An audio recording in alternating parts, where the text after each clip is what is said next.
موها طبیعی و نچراله یا اینکه یک بار رنگش کردی و الانم رنگ موی عسلی ترند این روزا رو دوست داری رو موهات بذاری؟ امروز با یه ترفند خیلی ساده قراره که بهتون این ترکیب رنگ جذاب رو یاد بدم که به راحتی توی خونه برای خودت بذاریش. پس بریم با هم یاد بگیریم.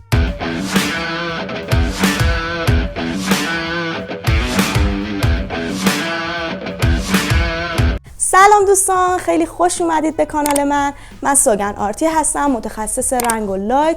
امروز توی این ویدیو قراره که روی 2 تا پایه، یعنی پایه طبیعی موهاتون، کسایی که موهاشون تا به حال هیچ رنگی نخورده و کسایی که حالا یک بار موهاشون رو رنگ کردن، روشن کردن، حالا یا با 3 یا با هر رنگ دیگه ای، قراره که روی این 2 تا پایه بیام بهتون این ترکیب رنگ عسلی روشن و جذاب رو یاد بدم. قراره که یک فرمول رو برای این 2 تا پایه رنگ مو اجرا بکنیم. فکر می‌کنن که برای به دست آوردن یه رنگ موی عسلی حتما باید ما دکلره بکنیم، اما نیاز نیستش. چرا؟ چون که رنگ موی عسلی خودش از 2 تا پیگمنت زرد و نارنجی به وجود اومده. پس ما هم موهامون در حالت عادی وقتی میایم رنگ میکنیم، اولین پیگمنتی که میبینیم همون زرد و نارنجی و اینا هستش، حالت قرمزی که داخل مو داره. پس ما اگر هر رنگی رو بیایم رو موهامون بذاریم، قطعا به ما همون عسلی رو میده، حالت زرد و نارنجی رو میده.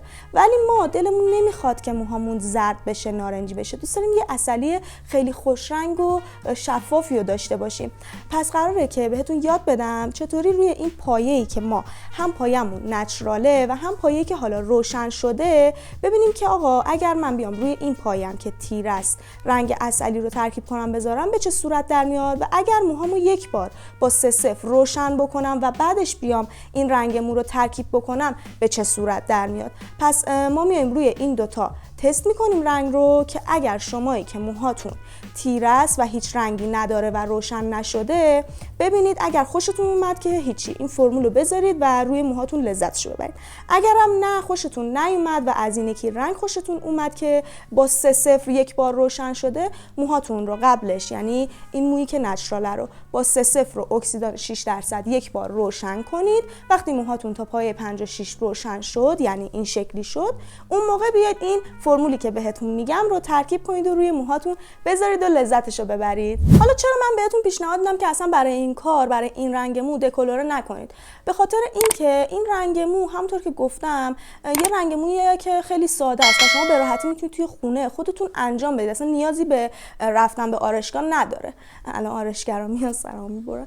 بعد اینکه شما به راحتی بیاید هر رنگی رو که تو خونه دارید اصلا شمارش رو بذارید روی موهاتون، گفتیم که روشن میشه و به عسلی تبدیل میشه. ولی قراره که بهتون یاد بدم که چجوری یه عسلی خوش رنگ جذاب بشه. چرا اصلا نمیایم از دکلره استفاده نمیکنیم؟ خیلی‌ها میان میگن که خب با یه بار دکلره میتونی یه شارژ دکاپاژ ضعیف یا با شامپو شیمیایی مو رو روشن بکنیم و بعدش میایم حالا رنگ موی عسلی رو میذاریم. نه، من خودم ترجیح میدم که نیام این کارو بکنم و با همین رنگ مو هم میتونم به همون عسلی که دلم میخواد برسم بدون هیچ آسیبی که به موهام بزنم. معمولا کسایی که اولین بارشون هم هست و دارن این رنگ مو رو روی موهاشون تجربه میکنن، بهتره که از همین طیفا شروع بکنن که کمتر به موهای خودشون هم بخوان آسیب بزنن و حالا یه حالتی دیگه از رنگ مو بعدشون بیاد. پس برای اولین بار خوبه که شما از رنگ مو استفاده بکنید و از دکلره برای اینکه بخواید موهاتون روشن کنین استفاده نکنید. پس بریم برای ترکیبش. قبل از هر چیزی شما باید یاد بگیرید که رنگ موی عسلی از چه پیگمنت هایی به وجود اومده. این رنگ موی جذاب از 2 تا رنگ زرد زیاد و یه مقدار قرمز به وجود اومده.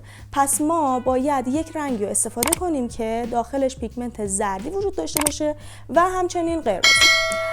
ولی از اونجایی که ما قراره این رنگ مو رو روی پایه‌ای که پایین هست، یعنی خودش پیگمنت قرمزی نارنجی رو داره و ما میخوایم این پایه رو هم روشن‌تر بکنیم، در نتیجه قراره که زردی و نارنجی رو هم ببینیم. قرار نیستش که بیایم حتما از اون رنگ موی طلاییمون استفاده بکنیم یا رنگ عسلی بیایم استفاده بکنیم که بیشتر به ما زردی بده. پس ما این کار رو نمی‌کنیم. ما میایم از 2 تا رنگ مو که حالت بژتوری به ما بده استفاده میکنیم، یعنی یه رنگی که هم داخلش پیگمنت زردی داشته باشه و هم یه رنگ استفاده کنیم که داخلش به ما پیگمنت زردی داشته باشه که بتونه اون حالت قرمزی زیاد و نارنجی زیاد رو خنثی بکنه و یه عسلی براق و خوش رنگتر داشته باشه. پس ما میایم چیکار میکنیم؟ از شماره رنگ های استفاده می کنیم که بالا باشن 1 و شماره رنگ هایی که داخلشون بعد ممیزشون عدد 3 داشته باشه یا 0 داشته باشه، رنگ نچرال باشن، و یه رنگ مکمل برای اینکه بخوایم اون شدت قرمزیش رو بگیریم استفاده می‌کنیم، مثل رنگ‌های سری سیلور دودی که پایش خیلی بالا باشه. پایش اگه پایین باشه به ما اون توناژ سبزی رو میده. ما قرار نیستش که اصلا توناژ سبزی و سردی داشته باشیم، فقط می‌خوایم که اون حالت زیادی قرمزی و زردی نارنجی عسلیمون رو بگیریم ازش. پس رنگ مکملمون هم یه رنگ سوپر پلاتینه، مثلا یه حالتی میتونه یخی باشه، و رنگ اصلیمون هم باید یه رنگ شماره بالای نچرال یا طلایی باشه. بریم که روی کالیتمون و ترکیب رنگ رو بهتون یاد بدم. اینجا من از 2 تا رنگ موی 9001 یعنی سوپر سیلور و رنگ موی 9200 رنگ موی آج فیلم که توش توناژ زردی دارم استفاده میکنم. حجم اصلیم از 9200 استفاده میکنم که اون توناژ طلایی رو قرار به من بده، و رنگ موی مکملمم که رنگ سوپر سیلورمه،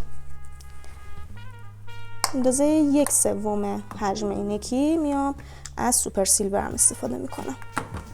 این 2 تا رنگ رو میام به خوبی با هم دیگه ترکیب میکنم.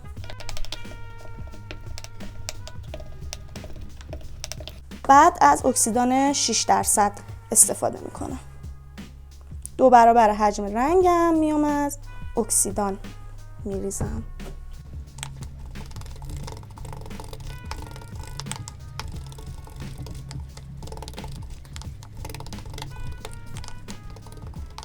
خب حالا میایم به تمامی قسمت‌های مومو کالیتمون رنگ رو میزنیم. شما میتونید وقتی دارید رنگ رو میزنید روی سرتون از قسمت پشت سر کاملا شروع کنید، یعنی که بدید به یکی براتون بزنه، حالا یا خودتون دسته بندی کنید موهاتون رو و خیلی خوب و تمیز همه جای سرتون رو رنگ رو بزنید.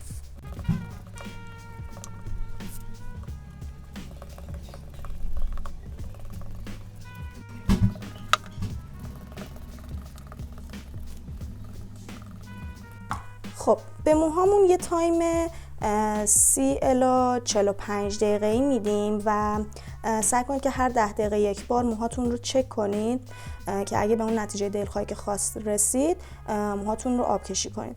من الان روی این رو میپوشونم، شما هم سعی کنید با یک نایلون یا حالا یک همون رودوشیاتون رو سرتون رو بپوشونید که راحت تر موهاتون بگیره.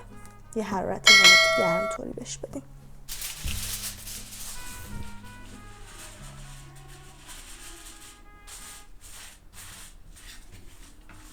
خب این نتیجه اون رنگیه که روی پایه نچرال و طبیعی گذاشتیمش. میبینید که تا پایه 5 و 6 کاملا روشن شده و اینم همون رنگیه که روی پایه روشن که از قبل حالا 3-0 گذاشته شده گذاشتیمش. نگاه کنید فرق آنچنانی این دوتا با همدیگه ندارن، فقط اونی که از قبل با 3-0 روشن شده یک مقدار روشن‌تر و براق‌تر هست و این یکی یک مقدار گرمیش بیشتره، تیره تر هستش. پس در نتیجه شما میتونید این ترکیب رنگ رو اگر موهاتون طبیعی هست و تیره هستش به راحتی بذارید و خیالتون راحت باشه که تا این درجه موهاتون روشن میشه.